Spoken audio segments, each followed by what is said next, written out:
Just in, Starmer loses his own seat, first PM in history. The result that shattered 300 years of British political tradition was announced at 3:47 a.m. in a grey North London sports hall. Returning officer Sarah Mitchell's voice cracked with the weight of history as she read the numbers that would change Britain forever. Holborn and St Pancras. Green Party 23,847, Labour 19,203. Keir Starmer had just become the first serving British Prime Minister in history to lose his own parliamentary seat. The man who had promised to restore trust in politics was watching his political career die in the most humiliating way imaginable, rejected by his own constituents in the constituency he had represented for 9 years. The crowd erupted. Camera flashes lit up the sports hall like lightning strikes. Social media exploded globally within seconds. Starmer rout and historic defeat were trending worldwide before the returning officer had even finished speaking. But this wasn't just about one man's political death. This was about the complete collapse of the British political establishment. The Green Party candidate, 34-year-old climate activist Dr Zara Rahman, had achieved the impossible. She had toppled a sitting prime minister in his own backyard with a campaign that cost less than £15,000 and relied entirely on grassroots volunteers. Her victory speech would be remembered for decades. Tonight, the people of Holborn and St Pancras have sent a message that will echo around the world. No politician, no matter how powerful, is safe when they betray the trust of those who elected them. But Starmer's personal humiliation was just the beginning of Labour's apocalyptic night. Across Britain, the political earthquake that pseudo-loyalists would later call the Great Realignment was devastating everything voters thought they knew about British politics. The numbers were staggering and historically unprecedented. Reform UK, led by Nigel Farage, had won 422 seats with just 31% of the vote, a parliamentary majority of 194 that exceeded even Tony Blair's 1997 landslide. The Green Party had become the official opposition with 89 seats. Jeremy Corbyn's newly formed Your Party had captured 47 constituencies, primarily in London and northern cities. Meanwhile, the traditional pillars of British democracy lay in ruins. The Conservative Party, reduced to just 144 seats, faced its worst defeat since 1906. Labour, the party that had governed Britain for the past 18 months, was obliterated with a mere 34 MPs, fewer than the Liberal Democrats had won at their lowest ebb. The political map of Britain had been redrawn in a single night. Where once red and blue dominated, now turquoise swept across vast swathes of England, while green pockets emerged in every major city. London, the ultimate prize, told the story of a nation transformed beyond recognition. In the capital, Labour had been reduced to just 21 seats, while the Greens and Corbyn's Your Party combined held 25 mint, more than the once dominant Labour machine. Constituencies with large Muslim populations, East Ham, Brent North, Bradford West, Blackburn, had swung massively away from Labour toward parties that promised genuine change rather than managerial competence.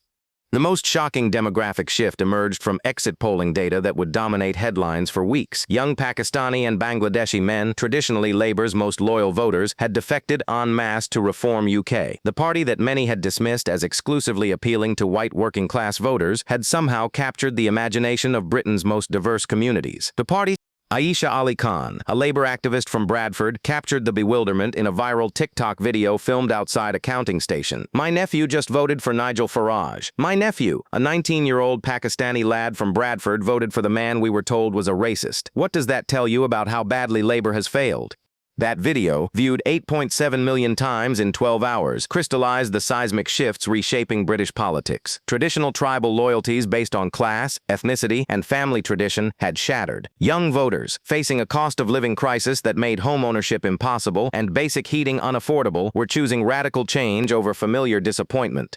The constituency results told stories of democratic revolution. In Holborn and St Pancras, Starmer's vote had collapsed by 23,000 from the previous election. Voters interviewed outside polling stations spoke of feeling betrayed and lied to by a prime minister who had promised change but delivered continuity. Sarah Williams, a 34-year-old teacher who had voted Labour all her adult life, explained her switch to the Greens. "I believed Starmer when he said things would be different. My rent has gone up 40% since he became PM. My class sizes have increased. The NHS is worse than ever. What exactly has changed, except the man in number 10? The human stories behind the statistics revealed a country that had lost faith not just in individual politicians, but in the entire Westminster system. Voters weren't just changing parties. They were rejecting the fundamental premise that traditional politics could solve their problems. In Manchester Gorton, a constituency with a 30% Pakistani population, Reform UK's candidate Imran Shah won with a 12,000 majority. His victory speech captured the mood of abandonment that had driven the political revolution. Labour took our votes for granted for decades. They assumed we would always support them because of our skin colour or our faith. Tonight, we proved that respect isn't inherited, it's earned. The London results were particularly devastating for Labour's metropolitan strategy. In Hackney North, the Greens won by promising rent controls and environmental justice. In Tower Hamlets, Corbyn's Your Party triumphed, with pledges to end arms sales to Israel and tax wealth rather than workers. In Barking, Reform UK captured a traditionally Labour seat with promises to prioritise British workers and control immigration. Each result represented voters choosing authenticity over electability, conviction over compromise. The political center, which both Labour and Conservative strategists had spent decades fighting to occupy, had simply collapsed as voters opted for parties offering clear ideological alternatives. The economic backdrop to the political earthquake made the results inevitable in retrospect. Despite 18 months of Labour government, living standards had continued falling. Mortgage rates remained high, making home ownership impossible for young people. Energy bills were crippling families despite government subsidies. Public services were deteriorating despite increased spending. Starmer's government had promised competent management, but delivered managed decline. Their cautious technocratic approach had satisfied neither left-wing demands for radical redistribution nor right-wing calls for lower taxes and immigration controls. By trying to please everyone, they had pleased nobody. The Prime Minister's personal polling had been catastrophic for months. His approval ratings had fallen to -47, worse than any Prime Minister since polling began. Focus groups revealed voters saw him as out of touch, weak, and untrustworthy. The Lord Ali corruption scandal had destroyed his reputation for integrity, while the NHS winter crisis had shattered claims of competence. But losing his own seat elevated personal failure to historic ignominy. No British Prime Minister had ever faced such humiliation. Even in the worst electoral defeats, 1997, 2010, 1945, 20 leaders had retained their own constituencies, while their parties suffered nationally. Starmer's defeat in Holborn and St Pancras was personal as well as political. Voters who had known him for nearly a decade as their local MP had concluded he no longer represented their interests. His transformation from local advocate to national politician had alienated the very people who had first elected him.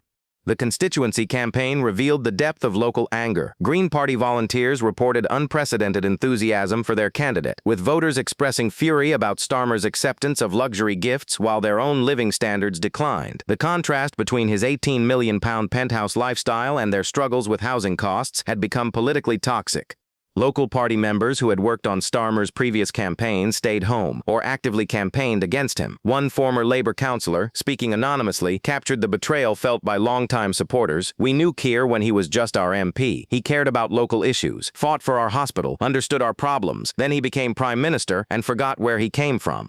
The international reaction to Starmer's defeat was swift and humiliating. European leaders who had viewed him as a stable partner after years of conservative chaos were forced to reassess Britain's political reliability. Financial markets, already nervous about British economic policy, saw sterling plummet as investors questioned whether the country was governable. American officials privately expressed concern about intelligence sharing with a country whose political system appeared to be in complete collapse. The special relationship that had survived changes of government for decades faced its greatest test as Washington wondered who actually controlled British policy. The constitutional implications were profound and unprecedented. Starmer remained Prime Minister despite losing his seat, but his authority to govern was fundamentally compromised. How could he represent Britain internationally when his own constituents had rejected him? How could he command parliamentary confidence when he no longer had a seat in Parliament? Legal experts debated whether a prime minister could continue serving without a parliamentary seat. While technically possible, no precedent existed for such a situation. Starmer could theoretically be appointed to the House of Lords to maintain his government position, but the optics would be devastating. An unelected peer trying to govern a country that had rejected him. The practical challenges were immediate and insurmountable. Prime Minister's questions became impossible when the PM had no seat in Commons. Parliamentary votes required complex procedural arrangements, the symbolic heart of Westminster democracy. The Prime Minister's accountability to elected representatives had been severed. Within hours of the result, cabinet ministers were distancing themselves from their leader. Chancellor Rachel Reeves cancelled a planned joint appearance. Foreign Secretary David Lammy was reportedly unavailable for comment. Deputy Prime Minister Angela Rayner issued a statement praising democratic process without mentioning Starmer by name.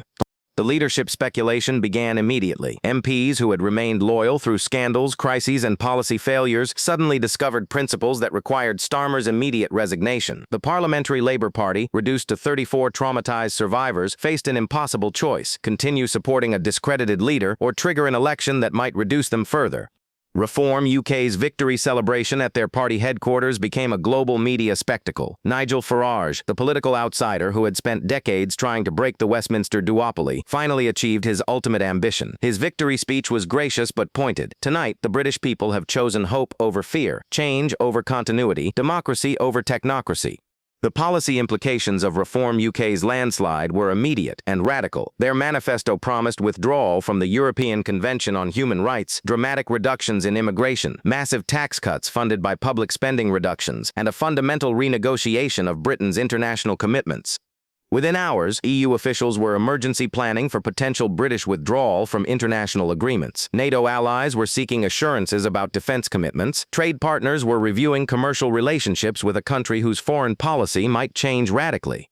But perhaps the most significant change was cultural rather than political. The election had shattered assumptions about British democracy that had persisted for generations. Tribal loyalties based on class, region, and tradition had dissolved. Voters were choosing policies over parties, authenticity over experience, disruption over stability. The rise of the Greens as official opposition represented more than environmental concern. It reflected voters' desire for political movements that prioritized long-term sustainability over short-term economic growth. Their success among young urban voters suggested a generational shift away from consumerist politics toward values-based decision-making. Jeremy Corbyn's Your Party had tapped into similar sentiment from a different angle. Their success in Muslim-majority constituencies reflected foreign policy concerns that mainstream parties had ignored or dismissed. Voters who felt unrepresented by Labour's pro-Israel stance had found political alternatives that validated their concerns. The fragmentation of British politics created unprecedented coalition possibilities, with no party commanding an overall majority, despite Reform UK's large plurality. Government formation required negotiations between parties with fundamentally different worldviews. Early discussions suggested a potential Reform Conservative coalition, uniting the right around shared commitments to lower taxes and reduced immigration. Alternative scenarios included a progressive alliance between Greens, Your Party, and surviving Labour MPs, focused on wealth redistribution and environmental protection. But the most likely outcome was a minority Reform government, dependent on issue-by-issue parliamentary support. This arrangement would give smaller parties unprecedented influence over legislation while creating constant instability as coalitions shifted with each vote. The morning after the election, Britain woke up to a transformed political landscape. The two-party system that had dominated Westminster for over a century lay in ruins. Traditional certainties about governance, representation, and democratic accountability had evaporated overnight. Keir Starmer's personal humiliation symbolized the broader collapse of establishment politics. His journey from local MP to Prime Minister to electoral reject in less than 5 years captured the volatility of contemporary democracy and the price of failing to meet voters' expectations. As constitutional experts debated whether he could continue as PM, Starmer faced the most fundamental question in democratic politics: what is the point of power without legitimacy? His historical first, minus losing his seat while serving as Prime Minister, would be remembered not as a quirky footnote, but as the moment British democracy chose radical change over familiar failure. The revolution had begun, and it was only the beginning.